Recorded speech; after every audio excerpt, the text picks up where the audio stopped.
Ciao, Gabi, freut mich. Hi, ich bin der Jamal. Ach so, du bist ein Deutscher. Genau, geboren und aufgewachsen in Essen, aber jetzt seit 10 Jahren in der Schweiz. Schön, freut mich. Ey, was läuft hier? Sind wir hier im Spital, Notfallstation oder was? Was redest du so schwul? Und nicht jeder Deutsche ist Arzt in der Schweiz. Ja, das stimmt, ich bin Kieferorthopäd. Ja, eben, ich bin schon bis zu einem gesehen, wo ich meinen Fuß verdreht habe. Aber red nicht so komisch mit ihm, Mann. Red normal. Er versteht ja, er ist da 2 Jahre in der Schweiz, oder? Du verstehst? Wie bitte? Ob du auch Schweizerdeutsch verstehst? Einwandfrei, ja, ich verstehe. Ah, siehst Red du mal normal, Rico. Du bist ja gebürtiger Schweizer. Wieso redest du so, als hättest du einen Integrationshintergrund, hä? Ja, scheiße, du hast voll recht. Aber ey, red mal normal bitte, weil du bist, ich kotze jedes Mal, wenn du so versuchst, auf Hochdeutsch da die anpassen. Das wäre mir auch lieber.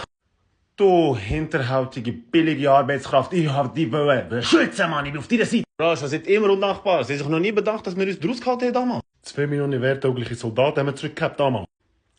Was denn hier los? Ich hab das nicht verstanden. Was?